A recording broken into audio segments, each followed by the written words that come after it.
Hey guys, welcome back to my YouTube channel. You know, I'm glowing today, you know what I'm saying? I put the turban on because, I don't know, when I wake up, I look like a porcupine, even though it's 3:30 right now. So I just put it in this turban. You can see my hair, it's growing a lot, but well, you know. Oh, I'm glowing. I haven't done my makeup like this in like 10 years. So today we're gonna talk about my paranormal experiences. You know, I don't know why I keep doing that, but yeah, I told you guys there's a big bee near me. Okay. I told you guys in the last video that I was gonna do this, so here it is. So yeah, so we're gonna talk about my paranormal experiences. The first thing that happened was when I was 7. My uncle had passed away, and it was a really big loss for my family. He wasn't my actual uncle, he was my mom's cousin, but they were so close, like brother and sister, that he was like my uncle. So he passed away in a car accident when I was 7, and after that stuff just got really bad. Really bad in my family. I mean, not like really bad actually, it's just a lot of, we were grieving, we were going through a lot, and this may not be an actual paranormal experience, but I believe it was. My aunt, aka my uncle's mom, believed it was real too, so I don't know. But one day my mom was doing my hair, because she used to do my hair like growing up, and she asked me to go to her bathroom to go get a brush. Now, and I'm from the Bronx, okay, so, and we lived in Van Cortlandt, so Van Cortlandt's kind of like, people that live in New York say like that's like the white area, but really I guess it is, but it's also like the white hood. That's what I call it. It's the white hood, because yeah, but the apartments there are really small. So my mom's room wasn't even the size of my room, it was maybe half the size, and it led into a bathroom right here. That wall, my bathroom's behind that wall, so it was kind of like this layout. So I went in her bathroom, and she had one of those showers you have to pull the door open, so it wasn't a shower curtain or like a bathtub with the shower in it. You had to pull it open. And when I walked in there, mind you, there's no windows. The windows in her rooms are closed because it was winter. Not winter. Was it winter? It was like about to be winter at the time. So I walk in there and I see that the shower is closed, and I keep walking. I get the brush, and right when I turn around, I could see, like, it wasn't just open, like I could see the door opening, and I was just like, and it's one of those magnets, like it's stuck to a magnet, so it's like, I didn't touch it. So like I was like, what the heck? And I was like 7, but it's just so crazy to me that at the age of 7, before even getting into like paranormal stuff, because I love the paranormal stuff, I always do like multiple research on it, I love it, but at that age I didn't even think I believed in ghosts. So it was just such a scary thing for me that I automatically thought that it was a ghost. So I like ran to my mom with the brush. I was like, I don't even know what I said to her. I wish I could ask her, but I know she doesn't want to be on camera. But I just remember telling her, like, I don't know if I was freaking out, and it sucks that I don't remember, but I do remember telling her that I believed that there was a ghost. And I think she was the one, because I'm young at the age, so I think she was like, oh, that's just Uncle Louie kind of trying to calm me down, I guess. And I guess from that it got in the idea that it might have really been him. But I remember after a while, when I would bring it up like years later, she would kind of like be like, oh, that didn't happen, you're crazy, your memory's crazy and all that. And I'm like, okay. And then I finally told my aunt, and she just started crying. She held me, and it was just, it was weird, scary, everything. The second incident that I had was in North Carolina. I don't know if I've said it in other videos, but I live in North Carolina, and I don't know if you guys saw that. That was like a hair. I live in North Carolina, so when I first moved here, I lived with my grandma and my grandpa and my brother and my mom, and my dad was still in New York doing some work. I say a lot, sorry.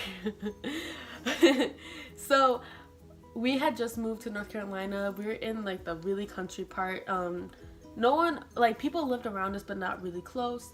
But this one day I was sick, and my mom, I know my mom was at home. I think she was looking for work because this was the beginning of like when we moved, which was like basically the beginning of the school year. So, and my mom's was a teacher, so she was looking for work. And my brother was at school, and my grandma, my grandpa, they usually help out with their local college church, and they still do. But so yeah, they were gone, and it was just me. And I remember specifically sitting on the floor of my bedroom watching SpongeBob, and like I heard the door, not the door, but the doorknob turn a little. And in my head I was like, oh, George and my granny are probably home. So I just kind of left it, and then it happened again, and I was like, question mark, And I was like, okay, wait a minute. And then something in me was like, it's not human. So I was like, I ignored it. That's what I usually do when I hear or see things that are not supposed to be there, I guess. So I just ignored it, and then woof, the door opens, and I'm like, it's weird. At first I think I was scared of the sound of the door. I wasn't even scared of what was in my doorway, which was a very skinny black silhouette of a man, and he was as tall as that door. And it just freaked me out that it didn't scare me, but he seemed, and I know it's a he, I could feel it in myself that it was a he, and I know that he was like, what the heck, just because when he opened the door, it's weird, like you can't see the face, you can't see the eyes, nothing, but I know that he was looking at me, and then he was looking around like, who are you? Why are you here? And my grandpa to this day still tells me that he hears voices and footsteps in his house, and I do believe that the entities or the spirits, whatever, are not evil. I think they're just kind of earthbound spirits. They're kind of confused, don't know where to go. But yeah, back to the story. This happened 3 times, and just to save like editing and time and all that, it happened 3 other times after that in a row. So it wasn't like he did it 1 hour and then the next hour. No, it was in a row.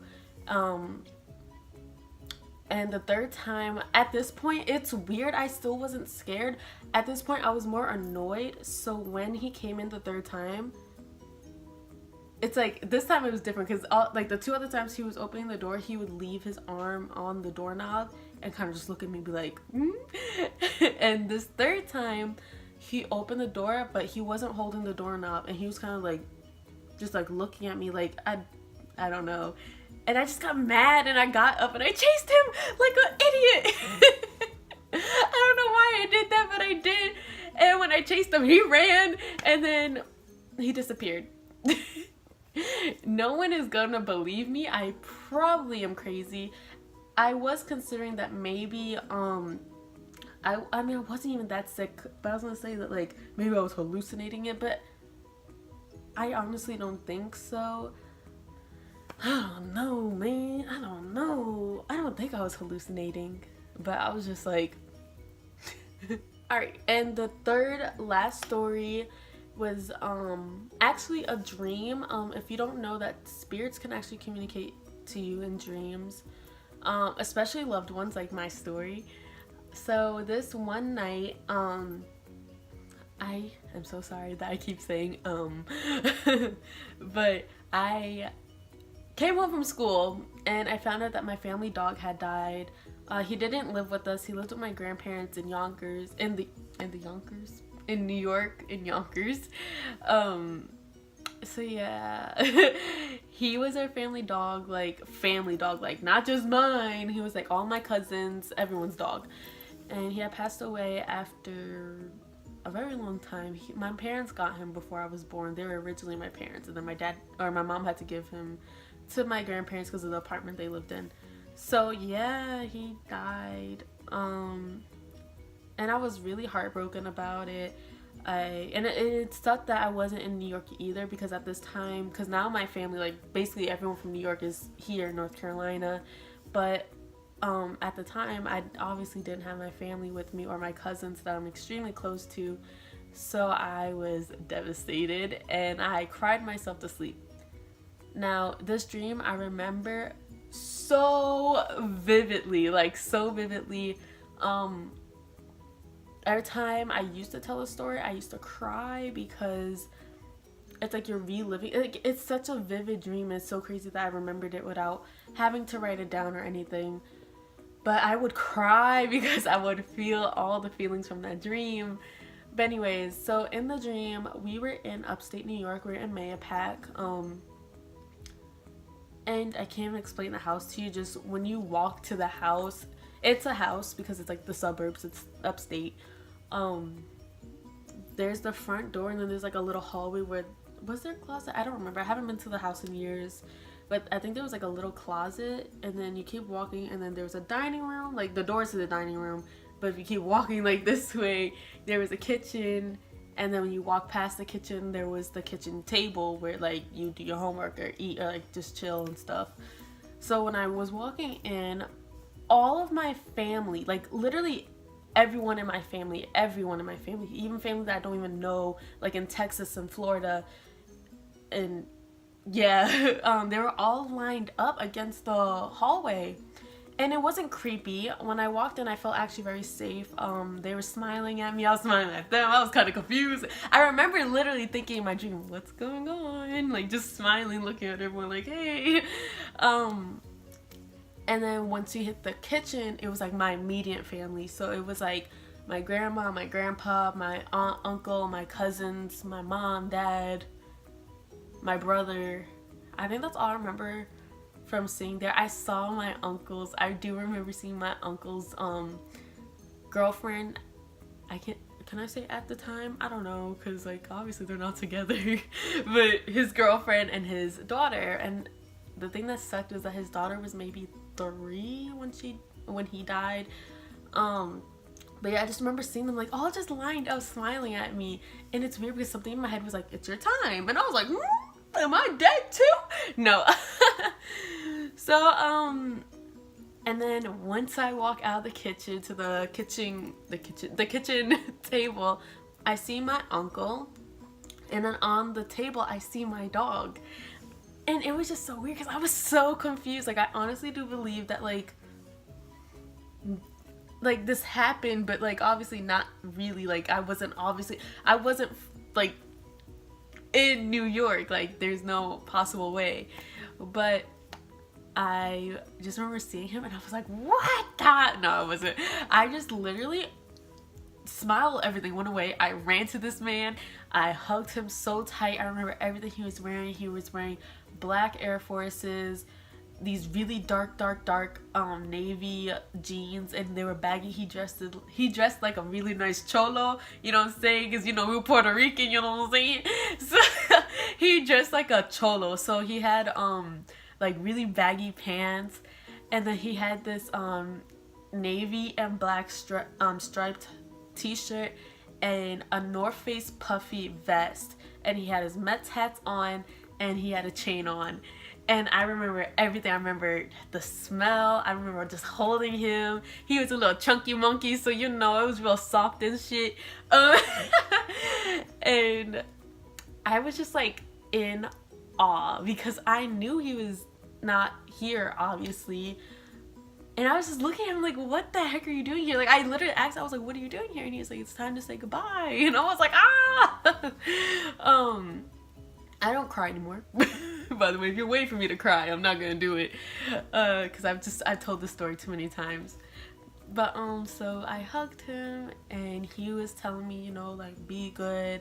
At this time my mom was in a really, really low part of her life, because you got to think about it, she's here in the state all alone, her family's all in New York, her husband's in New York, she's stuck with 2 kids, not working, and she's having to depend on my grandparents. And I know how my mom thinks, and even though my grandparents love her to death and they would do anything for her, she doesn't want to be a burden. So I knew she was at a very low part of her. Well, I didn't, because she was very good at hiding things, but my uncle obviously knew, so he was telling me, you know, be good for your mom, watch out for her, be there for her. Like, these are all the things he was saying to me. And then I saw Sebastian, that's the dog's name, he was a beagle, and I was just like, you know, giving him all my love and stuff. And then I don't want to hear nothing in the comments about religion. But look, you believe in what you believe in, I believe in what I believe in. And even there's some things I don't know if I believe in, to be honest with you. But we're not going to get into the talk of religion.